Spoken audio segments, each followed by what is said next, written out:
Private Jason Carter looked out the small window of his quarters on the UES horizon. The blackness of space stretched before him, dotted with stars. He had joined the United Earth Space Force just 18 months ago. Now, at 23, he was the newest communications technician on this exploration vessel. "Carter, check the signal amplifiers on Deck 3, came the voice of his supervisor through the comms. "We're getting some interference." "Yes, sir," Jason replied, grabbing his toolkit. He made his way through the narrow corridors of the ship. The horizon wasn't large compared to the main fleet vessels, but it was fast and equipped with the latest sensor technology. Their mission was to map the outer regions of the Orion Arm, not to engage in combat. Jason reached the communications hub on Deck 3 and opened the access panel. He began running diagnostics on the signal amplifiers when the ship suddenly lurched sideways. He fell against the wall as the emergency lights flashed red. "All hands to battle stations," came the captain's voice over the intercom. "Unknown vessel approaching at high speed. This is not a drill." Jason's heart raced. Battle stations? They weren't a warship. He secured his tools and ran toward his emergency position in the auxiliary communications room. He never made it there. A blinding flash of light filled the corridor. The ship shuddered violently. Jason was thrown to the floor as the artificial gravity fluctuated. The lights went out, plunging the corridor into darkness before the emergency systems kicked in with a dim red glow. "Engineering to bridge," a panicked voice came through the comms. "We've lost main power. Engines are offline." Jason pulled himself up and continued toward his station. Then he heard strange clicking and hissing sounds coming from around the corner. He slowed his pace and peered cautiously ahead. What he saw made his blood run cold. Tall, six-limbed creatures moved through the corridor. Their bodies were covered in iridescent scales that shifted color in the dim light. They had no faces, just clusters of small eyes above mandibles that clicked and hissed. They carried devices that looked like weapons, aliens, real aliens. Humanity had wondered for centuries if they were alone in the universe. Now Jason had his answer, and it terrified him. He backed away slowly, trying to reach the nearest emergency shelter, but one of the creatures turned and spotted him. It made a high-pitched whistling sound, alerting the others. Before Jason could run, they surrounded him. One raised a small device and pointed it at him. There was another flash of light, and Jason felt his muscles freeze. He couldn't move, couldn't speak. The aliens lifted him effortlessly with their multiple limbs and carried him away. Jason's mind raced in panic. Where were they taking him? What would they do to him? He couldn't even struggle as they carried him through the ship. He saw other crew members similarly paralyzed. Being carried by the alien boarders, they took him to the shuttle bay. A large alien craft had docked there, forcing open the bay doors. The aliens carried Jason and several other crew members into their ship. The interior was misty and humid, with strange, curved walls that seemed almost alive, pulsing with soft light. The paralysis began to wear off as they placed Jason in a small chamber. He gasped for breath, finding the air thick but breathable. "What do you want?" he asked, his voice shaking. "Who are you?" The aliens made no response he could understand. They left him alone in the chamber, which sealed with a soft hissing sound. Hours passed. Jason explored his confinement, finding it surprisingly comfortable. It wasn't a cell as he had expected, but more like a guest room. There was a soft platform that seemed to be a bed, a panel that dispensed water when he touched it, and even what appeared to be some kind of entertainment system. Though he couldn't figure out how to use it, eventually the door opened and one of the aliens entered. It was accompanied by a floating device that hovered between them. "Human," came a mechanical voice from the device. "You are now under the protection of the Valaxian Combine." "Protection?" Jason said. "You attacked our ship and took me prisoner." The device buzzed and clicked as it processed his words. "Your vessel entered Valaxian space without permission," the mechanical voice replied. "This is a security action, not an act of war. You will be treated according to your status." "My status?" "I'm just a private." "The lowest rank," Jason explained, pointing to his insignia. If you want to negotiate, you should speak with our officers. The alien made a strange gesture with its upper limbs. The translator device buzzed again. We understand human hierarchy. It said, all humans aboard your vessel are being given appropriate accommodations based on our protocols. Before Jason could respond, the alien left and the door sealed again. Later, the door opened once more. 2 aliens entered, carrying trays of what appeared to be food. They set these down carefully and made gestures that Jason interpreted as invitations to eat. The food looked strange, colorful gels and crystalline structures, but a small device they left beside it glowed green, perhaps indicating it was safe for human consumption. Jason was hungry enough to try it. The food had odd textures, but tasted better than he expected. As days passed, Jason was moved to even more luxurious quarters. These new rooms were spacious, with views of space through large windows. The bed was larger, the food more elaborate. The aliens provided him with clean clothes and even what seemed to be recreational items. It made no sense. He was a prisoner, the lowest-ranking crew member from the Horizon. Why was he being treated like a VIP? On the 5th day, the door to his quarters opened to reveal a human face. Lieutenant Commander Susan Wright, the science officer and third in command of the Horizon. Carter, she said, looking relieved to see a familiar face. Are you all right? Yes, ma'am, he replied, standing at attention out of habit. They're treating me well, too well, actually. I don't understand why. Susan entered his quarters, looking around with raised eyebrows. Your accommodations are the same as mine, she said. And I've spoken with Chief Rogers and Ensign Lee. They're getting the same treatment? But that doesn't make sense, Jason said. I'm just a communications tech. Why would they treat me the same as officers? Susan lowered her voice. I've been trying to explain our rank structure to them. They seem confused by it. Their translator keeps saying something strange, that all humans command. That we're all dangerous. Jason frowned. Dangerous? I repair communication equipment. I know, Susan said. There's some kind of misunderstanding happening, but maybe we can use it to our advantage. They're allowing us to move around parts of the ship now, to meet with each other. Have you seen the captain? Jason asked. Susan shook her head. No. They've separated us into groups. I've only found 8 crew members so far. A soft chime sounded, and the door opened again. A Valaxian entered, its scales shifting to a deep blue color. The translator device hovered beside it. The evening meal is prepared, it announced. All human commanders are invited to dine together. Susan and Jason exchanged glances. Thank you, Susan replied formally. We accept your invitation. As they followed the alien through the curved corridors of the ship, Jason whispered to Susan, Did it just call us both commanders? Susan nodded slightly. That's what I've been trying to tell you. For some reason, they think all humans are officers. And it's not about our rank insignia, it's about something else entirely.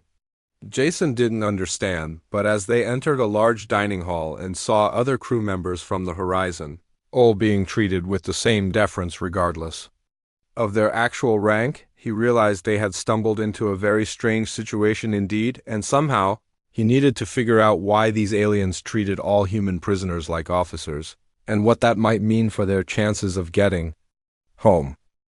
2 weeks passed aboard the Valaxian ship. Jason Carter sat in his luxurious quarters, trying to make sense of his situation. The room had everything he could want. Comfortable sleeping area, entertainment system he now understood how to use, and food that had been adjusted to better suit human tastes. The door chimed softly. One of his regular guards entered, a younger Valaxian that Jason had come to recognize by the unique pattern of light blue spots on its scales. The translator device hovered beside it. Good morning, Commander Carter, the mechanical voice said. I hope you rested well. Jason had given up trying to correct the commander title. Yes, thank you, Kelvis. He had started naming the guards in his mind, and this one seemed to respond to the name he'd given it. Over the past few days, Jason had tried to establish a friendly relationship with this particular guard, who seemed more curious about humans than the others. I've brought your morning nutrition, Kelvis said, placing a tray on the table. And, Captain Zorthnak has approved your request for access to the observation deck later today. Thank you, Jason said. He hesitated, then decided to try again. Kelvis, I'm curious about something. Why do you call all of us commanders?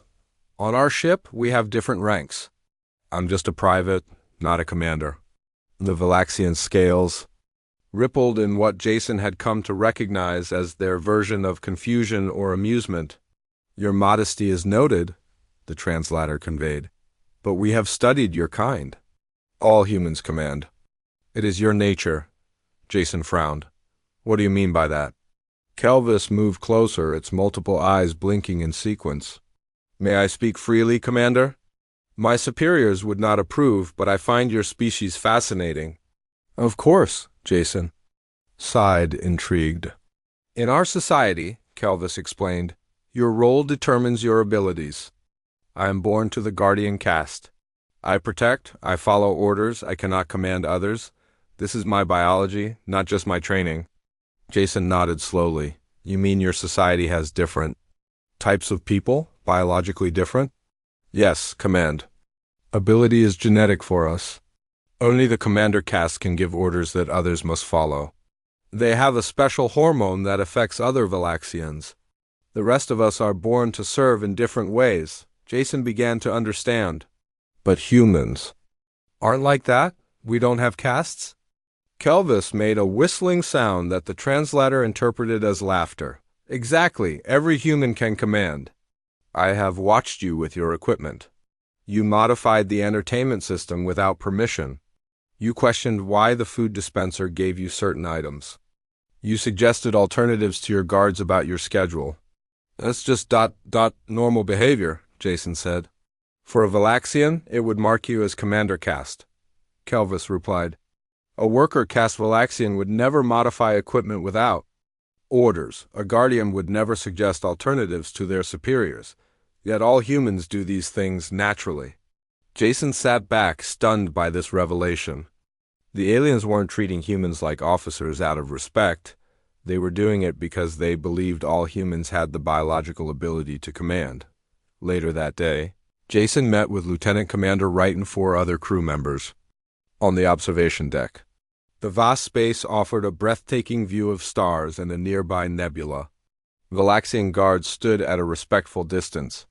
I've figured it out, Jason said quietly to Susan when they had a moment alone. They think we're all commanders because we all show initiative. Their society is divided into biological castes. Only their commander caste can give orders or show independent thinking. Susan nodded. I suspected something like that. During my dinner with their admiral yesterday, he kept asking how we prevent chaos if everyone can command. He couldn't understand how our military works if every human can think independently. This could be useful information, Jason said. They're afraid of us because they think we all have some special power. Not just afraid, Susan corrected, fascinated.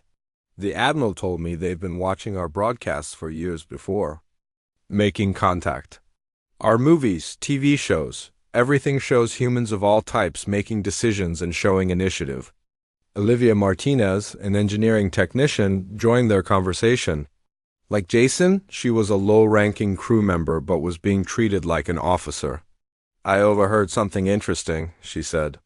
The Valaxians have different physical reactions to different castes. Their lower castes are biologically programmed to obey the command caste. It's some kind of pheromone or voice pattern thing? Jason thought about this. So they think all humans have this command ability? That's why they're treating us equally, regardless of our actual rank? Exactly, Susan said. And we need to be careful with this information. It could be dangerous, or it could help us. The next day, Jason was allowed to visit a section of the ship that seemed to be a recreation area. Various Valaxians were engaged in activities he didn't understand. But it was clear this was their version of relaxation. A ship-wide announcement caused all the Valaxians to pause. The translator at Jason's side conveyed the message, power adjustment. In progress, temporary fluctuations expected. The lights dimmed briefly, then returned to normal. But Jason noticed something during the announcement. The lower caste Valaxians had immediately stopped all activities and stood at attention, while the few commander caste aliens merely acknowledged the message and continued. It was automatic. Biological. That evening, back in his quarters, Jason examined the communication panel. He'd been told it was for entertainment only, but his training as a communications technician told him it could do much more. During the power fluctuation, he had noticed something, a brief security gap in the system. With careful adjustments, he might be able to access the ship's communication network. After hours of careful work, Jason succeeded. He established a secure channel to Susan Wright's quarters. Her surprised face appeared on the screen. "Carter? How did you manage this?" "Communications tech, remember? I found a way to bypass their security during the power fluctuation. I think I can connect to all the human prisoners." Susan looked impressed. "Do it. We need to coordinate." Over the next hour, Jason connected with all 23 human prisoners scattered across the massive Valaxian vessel. When they were all linked, Susan took charge of the impromptu meeting. "They think we're all commanders," she explained to everyone. "They don't understand that humans of any rank can show initiative. Their society is biologically divided into castes. Only their commander caste can give orders or act independently." "How does this help us?" asked Alan Peterson, a navigator. Jason spoke up. "They're treating us well because they think we're all dangerous, all capable of command. What if we show them they're right?" "What do you mean?" Susan asked. "Each of us has been gathering information," Jason said. "Olivia has been studying their propulsion systems. Alan has been mapping the ship layout. I've figured out their communications. What if we coordinate all this knowledge?" A slow smile spread across Susan's face. "You're suggesting we act like officers?" "All of us, regardless of rank." "Exactly," Jason said. "Let's put together everything we know and make a plan. Not to escape, we're not at war with them, but to show them that humanity's strength is that we all can think and act independently." "They're already fascinated by us," Susan added. "This might be our chance to turn captivity into first contact, to establish real communication." As the meeting continued, Jason felt a growing sense of purpose. What had started as a misunderstanding might become humanity's first step toward peaceful relations with an alien civilization. And it all hinged on the strange truth that the Valaxians had recognized. Every human had the capacity for leadership, for independent thought. It wasn't a matter of rank at all. It was simply human nature. The next morning, Jason woke early. Today was the day they would put their plan into action. He had spent hours the previous night speaking with the other human prisoners through the secure communication channel he had created. Each person had a role to play in what they called the demonstration. He ate his breakfast slowly, thinking through every detail. The Valaxians believed all humans could command. Today they would prove it was true. His door chimed, and Kelvis entered. "Good morning, Commander Carter." "The daily schedule has been prepared for your approval," Jason smiled. "Thank you, Kelvis, but I have a special request today. I'd like to visit the main engineering section. I'm interested in your propulsion systems." The Valaxian scales rippled with uncertainty. "That area is restricted. I would need approval from Captain Zorthnak." Jason stood straight and spoke in a firm, confident voice. "This request comes from all human representatives. We wish to understand your technology better as a sign of trust between our species." He watched carefully as Kelvis's posture changed. The Valaxian's lower limbs shifted and its head tilted. Slightly, subtle signs that Jason had learned indicated respect or submission. "I will consult with my superiors," Kelvis said, leaving the room. 30 minutes later, the Valaxian returned. "Your request has been approved, Commander. A technical guide will accompany us." Jason nodded, hiding his surprise. The first part of their plan had worked. According to Susan's information, each human would make similar requests at precisely the same time across the ship. They had carefully selected requests that would seem reasonable but would require the Valaxians to grant special access. As Jason followed Kelvis through the curved corridors of the ship, he activated the small device in his pocket. Olivia Martinez had modified their entertainment tablets to serve as communication devices. All 23 humans were now connected. "Carter is moving to engineering," he whispered, knowing the others could hear him. "Right, proceeding to command." "Deck," came Susan's quiet response. Peterson entering navigation, another voice added. One by one, the humans reported their movements. They were spreading throughout the ship, each accompanied by Valaxian guards, who believed they were simply accommodating the curiosity of their important prisoners. In the engineering section, Jason was introduced to a Valaxian with dark green scales, who wore some kind of technical equipment around its middle limbs. "This is Tech Specialist Mevler," Kelvis explained. "He will answer your questions about our propulsion systems." Jason noted the different way Kelvis spoke about Mevler, compared to how the guard addressed him. There was no deference, no title of respect. Just a statement of function. For the next hour, Jason asked detailed questions about the Valaxian engines. He understood only parts of the technical explanations, but that wasn't the point.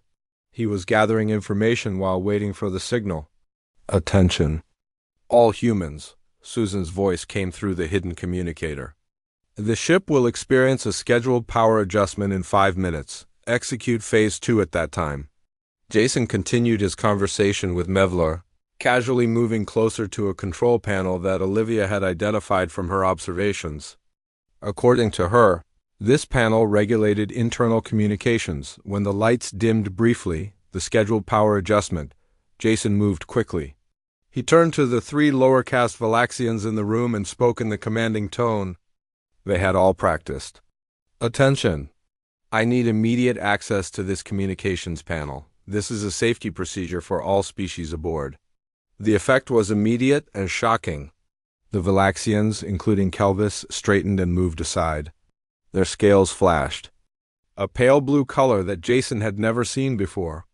"Access granted, Commander," Mevler said, stepping away from the panel. Jason worked quickly, using his communications training to make a small but significant change to the system. He adjusted the frequency settings to allow the humans' modified tablets to access the ship-wide announcement system. Across the ship, each human was doing something similar. Susan was on the command deck, convincing the Valaxians to show her their star charts. Alan Peterson was in navigation, learning about their sensor systems. Olivia Martinez was in a different section of engineering, examining their power distribution network. And each human, at the same moment, had issued commands to their Valaxian guards, commands that had been obeyed without question. "Phase 2 complete," Jason whispered into his communicator. "Ready for Phase 3, Susan's voice came through clearly. "All stations report ready. Begin Phase 3 on my mark. Dow." Jason turned to Kelvis and the other Valaxians. "Thank you for your cooperation. I need to return to my quarters immediately." "Of course, Commander," Kelvis replied, leading Jason back through the corridors. When Jason reached his quarters, he activated his tablet's new function. The screen displayed a ship-wide view showing the location of each human prisoner. All were returning to their quarters as planned. Once everyone was in position, Susan activated the final phase. Her voice echoed through the entire ship on the announcement system they had gained access to. "Attention all Valaxian crew. This is Lieutenant Commander Susan Wright of Earth. We wish to thank you for your hospitality and request a formal meeting with Admiral Zorthnak and the command staff. We have demonstrated that human cooperation does not require a rigid hierarchy. We look forward to peaceful discussions." The response was immediate. Alarm signals sounded throughout the ship. Jason could hear Valaxians moving quickly in the corridors outside his quarters. He waited, tense but hopeful. 20 minutes later, his door opened. Captain Zorthnak himself entered, flanked by 4 guards. The captain's scales were a deep purple, a color Jason had not seen before.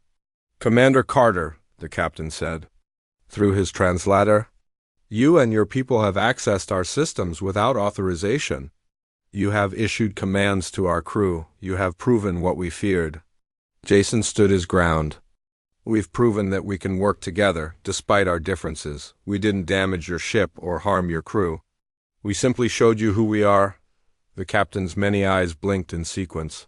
Admiral Zorthnak has called for an emergency council. All humans are requested to attend. Jason nodded. We accept. As he followed Captain Zorthnak through the ship to a large chamber he had never seen before, Jason saw the other humans being escorted as well. They exchanged quick glances, small nods of acknowledgement. The chamber was massive, with a large circular table in the center. Admiral Zorthnak waited there, along with 5 other high-ranking Valaxians. Their scales displayed various shades of purple and deep blue. Please be seated, the Admiral said when all humans were present. Today you have demonstrated something unprecedented in our experience. Every one of you, regardless of your claimed rank, executed a coordinated plan requiring leadership abilities. Susan Wright, as the highest-ranking human officer, spoke first. Admiral, we mean no disrespect to your people. We simply wanted to show you that humanity's strength lies in our adaptability. Every human has the capacity to both follow and lead, depending on the situation. The Admiral's scales rippled. This concept is difficult for us to comprehend. In our society, one's role is determined at birth. That's why we're so interested in each other, Jason said, surprising himself by speaking up. We're different, but we can learn from those differences. The Admiral turned its cluster of eyes toward Jason. A communication technician who speaks in a council of commanders? This is precisely what fascinates and concerns us about your kind. And with those words, Jason knew that a new phase of understanding between humans and Valaxians had begun. 2 days after the demonstration, Jason sat in a new room aboard the Valaxian ship. This wasn't his personal quarters, but a large meeting chamber where all 23 humans now gathered daily. The Valaxians had agreed to treat them as a unified delegation rather than separate prisoners. Susan Wright stood at the front of the room addressing her fellow humans. Admiral Zorthnak has invited us to formal negotiations. This is no longer about being prisoners. This is first contact between our species. Jason watched the faces around him. Engineers, communications techs, medical staff, security officers, people of all ranks and specialties who had become an unlikely diplomatic team. The Admiral has asked us to explain our command structure, Susan continued. They still don't understand how our society functions without rigid biological castes. Alan Peterson raised his hand. How do we explain something that's so natural to us but completely foreign to them? We show them, Jason said, speaking up. Like we did with the demonstration. We don't just tell them about human adaptability, we demonstrate it. Susan nodded. Good idea, Carter. Any suggestions? Before Jason could answer, the doors opened and several Valaxians entered. Admiral Zorthnak led the group, his scales shimmering with deep blue and purple patterns. Behind him came Captain Zorthnak and several other high-ranking Valaxians. To Jason's surprise, Kelvis was among them, unusual for a lower caste guard to attend such a meeting. Greetings, humans, the Admiral said through his translator. We have prepared the formal negotiation chamber. But first I have questions, Susan stepped forward. We're happy to answer, Admiral. The Admiral's many eyes blinked in sequence. Your demonstration was disturbing to many of my officers. Every human aboard acted with authority. Every human issued commands that our lower castes obeyed. This creates a significant security concern. We meant no harm, Susan assured him. We simply wanted to show you how humans operate. Precisely. The concern, the Admiral replied. In your natural state, all humans can command our worker and guardian castes. This makes your kind potentially dangerous to our social structure. Jason watched the exchange carefully. The Valaxians weren't angry, they were genuinely confused and concerned. Their entire civilization was built around biological specialization. The concept of a species where all members could think and act independently was revolutionary to them. Admiral, Jason said, stepping forward, may I suggest a joint project? Something that would help us understand each other better? The Admiral turned his cluster of eyes toward Jason. Proceed. What if we modified your translator devices? Right now, they simply convert words between our languages, but they could be programmed to filter out the command tones when humans speak to lower caste Valaxians. The Admiral's scales rippled with interest. You would voluntarily limit your ability to command our people? Of course, Susan said. We don't want to disrupt your society. We want peaceful relations. One of the other Valaxians moved forward. This one had lighter colored scales with intricate patterns that Jason hadn't seen before. I am Science Director Ethaner, the Valaxian introduced itself. This proposal has merit. Our translator technology could indeed be modified to filter certain speech patterns. The Admiral considered this. Begin work on this project immediately. Director Ethaner will provide whatever resources you require. After the meeting, Jason found himself working alongside Ethaner and a team of Valaxian scientists. They had been given a laboratory space to work on the translator modifications.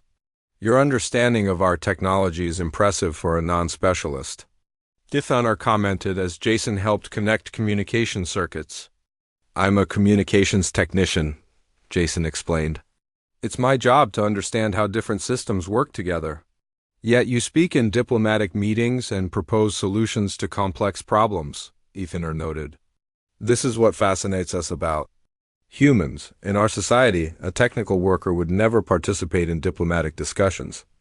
Jason smiled. On Earth, some of our greatest leaders started in humble positions. And some people who never hold official leadership roles still lead. Through their ideas and actions, Ethaner's scales shifted to a pale yellow color. This concept has caused much discussion among our scientist caste. Some wonder if our rigid specialization has limited our potential as a species. This surprised Jason. You're considering changes to your social structure?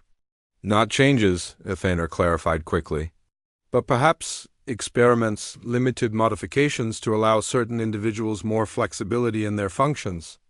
As they continued working, more Valaxians joined them, including Kelvis. Jason noticed that the young guard seemed to be given unusual freedom to observe and even participate in the technical work, something that would normally be outside.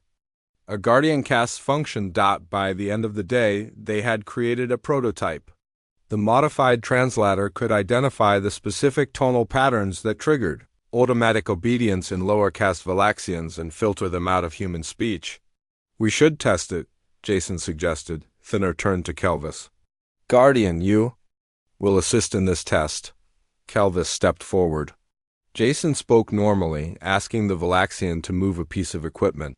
Through the unmodified translator, Kelvis immediately obeyed. But when the same request was made through their modified device, Kelvis showed no automatic response. The Guardian was able to consider the request and choose whether to comply. It works, Ethaner said, scales flashing with excitement. This will allow safe interaction between humans and all Valaxian castes. The next day, Jason attended a larger diplomatic meeting. Admiral Zorthnak and his command staff sat across from the human delegation. Susan Wright led the discussions, but all humans were encouraged to contribute ideas. We propose a cultural exchange, Susan said. Now that we've addressed your security concerns with the modified translators, we can begin learning from each other. The Admiral's scales rippled thoughtfully. What form would this exchange take? Olivia Martinez spoke up. We could share technology. Your propulsion systems are more advanced than ours, while our communication systems might offer innovations you haven't explored, Alan Peterson added, and scientific knowledge. Your understanding of biology is fascinating, especially how you've mapped the genetic basis of your social structure. Jason watched as each human, regardless of rank or specialty, contributed to the discussion. The Valaxians seemed both impressed and unsettled by this free exchange of ideas. Finally, Jason offered his own suggestion. We could also explore how our different social structures solve problems. Humans value individual initiative, but we recognize this can sometimes lead to disorder. Your society has perfect order but might benefit from more flexibility in certain situations. Admiral Zorthnak's scales shifted to a deep blue. Your suggestion touches on sensitive aspects of our society, communications technician Carter, yet it has merit. Director Ethaner has already begun limited experiments in this area. Susan looked surprised. Experiments? The science director's scales flickered. We have identified certain individuals across different castes who show potential for expanded functions. Kelvis is one such subject. The guard straightened as attention turned to him. I have been permitted to study technical aspects of ship systems outside my guardian function, Kelvis explained. It is interesting. Jason smiled at his Valaxian friend. What had begun as a misunderstanding about human rank had evolved into something neither species had anticipated. The beginning of social evolution for the Valaxians and a deeper understanding of humanity's unique strengths. Then it seems, Admiral Zorthnak said, that our encounter has changed both our peoples. Formal negotiations for an alliance between humans and the Valaxian Combine will begin tomorrow. As the meeting ended, Jason realized that their status had completely transformed from prisoners to diplomats, from curiosities to catalysts for change. And it had all started because the Valaxians couldn't understand why humans didn't act their rank.